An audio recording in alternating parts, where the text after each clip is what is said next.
I still remember that night, like it was yesterday. My wife, Sarah, came home late from a work dinner. The moment she walked through the door, I knew something was off. It wasn't just the time on the clock. It was the scent that followed her. It was a strong, sweet perfume, one I'd never smelled on her before. It definitely wasn't hers. My heart sank. I tried to stay calm and asked her how the dinner was. She gave me a brief, rehearsed-sounding answer, avoiding eye contact. She said her boss's wife wore a new fragrance and must have hugged her goodbye. I wanted to believe her, I really did. But the excuse felt thin, and the look in her eyes was distant. Over the next few weeks, things got worse. The late nights became more frequent, and so did the unfamiliar scents. Sometimes it was perfume. Other times it was a man's cologne, clinging to her clothes. The excuses piled up. A friend's party, a late meeting, a happy hour with colleagues. Each story had a hole, a detail that didn't quite add up.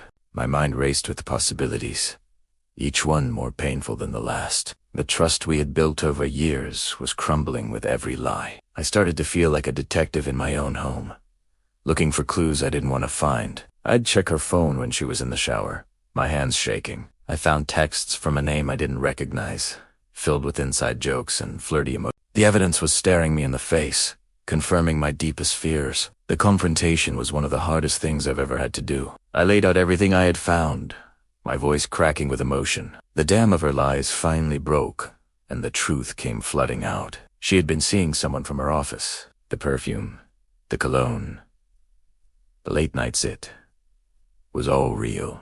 The pain was immense, a physical ache in my chest. Our world, the one we built together, was shattered.